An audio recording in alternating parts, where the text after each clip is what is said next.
কবরের পাশে এক ছেলে কান্না করতেছে তার মার জন্য। ঠিক সেই মুহূর্তে একটা বিষাক্ত সাপ কবরের পাশ দিয়ে যাচ্ছিল। হঠাৎ ওই ছেলের নজর সাপের দিকে যায়, আর সাথে সাথে একটা লাঠি নিয়ে সাপকে মারার জন্য এগিয়ে গেল।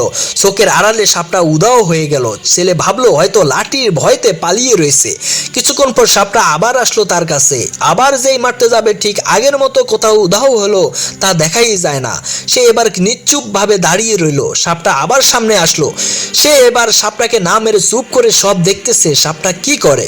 সে দেখলো সাপটা তার মায়ের কবর উপর দিয়ে সোজা পশ্চিম দিকে চলে গেল। ছেলেটা ভাবতে লাগলো হয়তো আমার মা সাপের আকৃতি ধারণ করে আমার সাথে দেখা করতে এসেছে। সে সাপের পিছন পিছন হাঁটতে লাগলো। ঠিক তখনই আকাশ থেকে একটা এলিয়েন নেমে আসলো। এলিয়েন বলল, কোথাও যায় তুমি? ছেলে বলল, এই সাপ আমার মা, সাপের আকৃতি ধারণ করে এসেছে। এলিয়েন বলল, মৃত্যুর পর কেউ কোনো কিছুর আকৃতি ধারণ করতে পারে না।